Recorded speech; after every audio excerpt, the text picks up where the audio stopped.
how come your views on evolution are not in line with your progressive logical views? Staunch evolution theory supporters like Christopher Hitchens and Richard Dawkins have strong arguments against the usual non-believing arguments. ایک بنیادی بات یہ سمجھ لیجئے کہ سائنسی تحقیقات، ظاہر ہے کہ سائنس کا موضوع کیا ہے، وہ اس مادی دنیا کا تجزیہ کرتی ہے، اور اس میں جو قوانین کار فرما ہیں ان کی روشنی میں حاضر کے لیے بھی بڑی ایجادات کرنے میں کامیاب ہو جاتی ہے، اور بعض اوقات ماضی کے بھی بہت سے اوراق پلٹنے میں کامیاب ہو جاتی ہے۔ تو سائنس نے جو حقائق دریافت کیے ہیں، یعنی جو فیکٹس بن چکے ہیں، حقائق دریافت کیے ہیں، وہ ایک الگ چیز ہے، وہ حقائق ہیں، اور ان حقائق کی فہرست بندی بھی بڑی حد تک ہو گئی ہے۔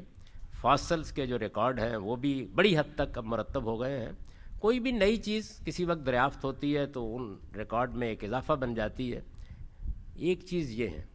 دوسری چیز یہ ہے کہ ان حقائق کو ایک ایکسپلینیشن دی جائے۔ تو حقائق کی ایکسپلینیشن کبھی حقیقت نہیں ہوتی، وہ ایک نظریہ ہوتی ہے، تھیری ہوتی ہے۔ بعض اوقات وقت اسے حقیقت بنا دیتا ہے، اور بعض اوقات وہ تھیری ہی رہتی ہے۔ تو ایولیوشن ایک نظریے کے لحاظ سے تھیری ہے، نظریہ ہے، اور کچھ حقائق ہیں جن کو ایکسپلین کر رہا ہے۔ اگر کوئی شخص ان حقائق کی کوئی دوسری ایکسپلینیشن دے دے تو وہ بھی اتنی ہی قابل غور ہونی چاہیے جتنی ایک ایولیوشن کے قائلین کی ایکسپلینیشن قابل غور بن رہی ہے۔ تو میں کئی جگہ یہ عرض کر چکا ہوں کہ لوگوں کی عام غلط فہمی یہ ہے کہ ایک طرف نظریہ ارتقاء یا ایولیوشن کی تھیری ہے، اور دوسری جانب مذہبی لوگ یہ کہتے ہیں کہ اللہ تعالیٰ نے ایک دن 4 فرشتوں کو بھیجا کہ وہ 4 بر اعظموں کی 4 ہی تھے جب لوگ یہ بات کر رہے تھے، اس کی مٹی اٹھائیں اور اٹھا کر لا کر ان کا ایک پتلا جیسے بچے بناتے ہیں اس طرح بنائیں، اور بنا کر اس میں انہوں نے روح پھونک دی اور اس کے بعد وہ انسان بن گیا۔ تو لوگ یہ خیال کرتے ہیں کہ ایک طرف یہ تخلیق کا نظریہ کہا جاتا ہے، یہ ہے، اور دوسری جانب ایولیوشن کا نظریہ ہے یا ارتقاء کا نظریہ ایسا نہیں۔ یعنی جو حقائق اس دنیا میں موجود ہیں ان کی ایکسپلینیشن کے لیے ایک طرف ارتقاء کا نظریہ ہے، دوسری جانب قرآن کا بیان ہے، اور قرآن مجید کا میں بیان جو ہے وہ آپ کے سامنے رکھ دیتا ہوں، اس سے پھر آپ تقابل کر لیجئے گا کہ جو نتیجے نکالے جا رہے ہیں اس سے وہ کتنے صحیح نتیجے ہیں۔ قرآن مجید یہ کہتا ہے کہ بدا خلق الانسان من طین، ہم نے سمندروں کے کنارے کی چپچپاتی مٹی کے اندر، طین لازب دوسری جگہ اس کو کہا ہے، مٹی کے اندر وہ پروسیس شروع کیا جو اس وقت ماں کے پیٹ میں ہوتا ہے۔ کیا ہوتا ہے؟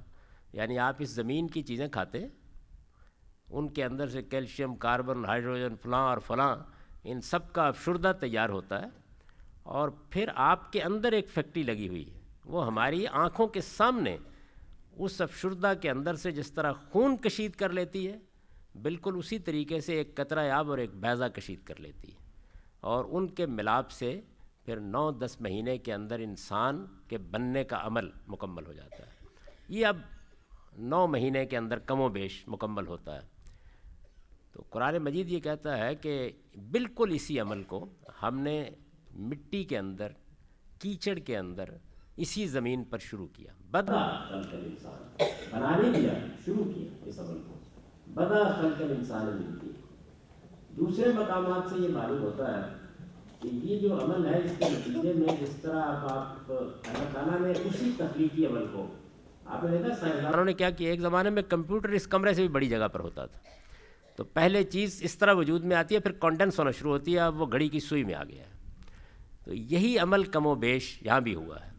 بہت بڑے پیمانے کے اوپر اللہ تعالیٰ نے جو تخلیقی عمل کیا ہے اسی کو کانڈنس کر دیا 2 شکلوں میں۔ اب آپ دیکھتے ہیں، ایک صورت وہ ہے کہ جس میں بچہ ماں کے پیٹ سے وجود پذیر ہوتا ہے، اور اس میں اسی دنیا کے اجزاء لے کر ہمارے اندر ڈالے جاتے ہیں، جیسے ہم کسی فیکٹری میں ڈالتے ہیں اور پروسیس ہوتے ہیں، اور اس کے اندر سے وہ چیز وجود میں آتی ہے جو خردبینی ایک ذرہ ہوتا ہے، اور بڑھتے بڑھتے 9 مہینے میں وہ جیتا جاگتا بچہ بن جاتا ہے۔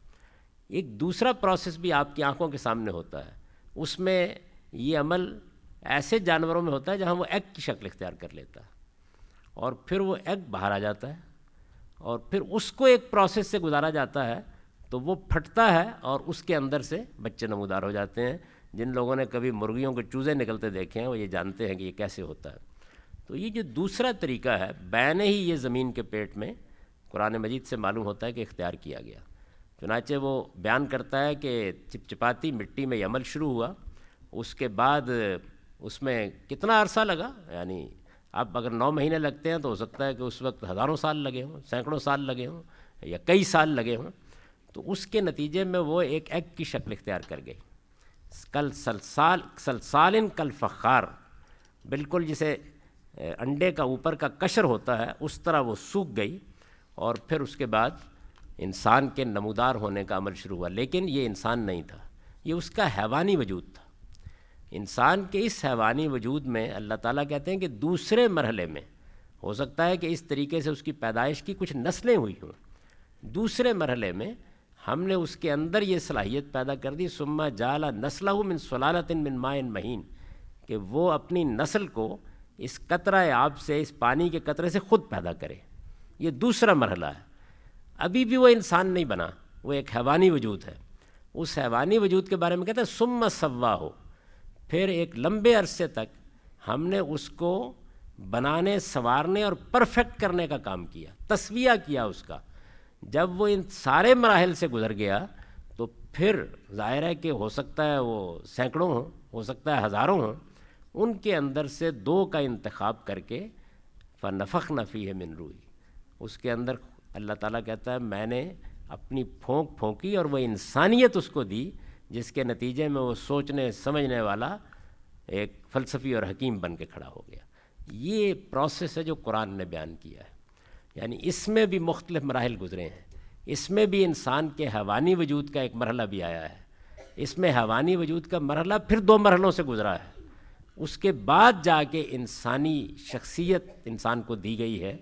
لیکن قرآن کے بیان سے یہ بالکل واضح ہے کہ یہ عمل پہلے دن سے انسان ہی پر ہوا ہے.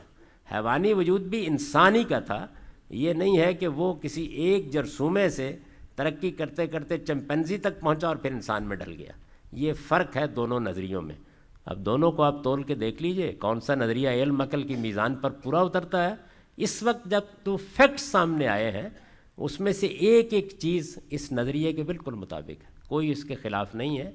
اور ارتقاء کی ایکسپلینیشن کے مقابلے میں قرآن مجید کی یہ بیان زیادہ سائنٹیفک, زیادہ مبنی بر حقیقت اور زیادہ قرینہ قیاس. اس کا مطلب تو پھر یہ کہ ایولیوشن تو ہوئی ہے لیکن اس کی نوعیت بالکل مختلف ہے. جی ہاں بالکل ایسا ہی. جی اگلا سوال ہے جی کہ یہ قرآن مجید کا بیان ہے اور اس بیان کی روشنی میں دیکھیے کہ یہ کون دے رہا ہے. تھوڑی دیر کے لیے بھول جائیے کہ وہ خدا کا پیغمبر ہے. عرب کے صحرا کا ایک بدو ہے جو یہ بیان دے رہا ہے. اور آپ اندازہ کر سکتے ہیں کہ توہمات کی دنیا میں, کہانیوں کی دنیا میں وہ انسان کی تخلیق کو کیسے بیان کر رہا.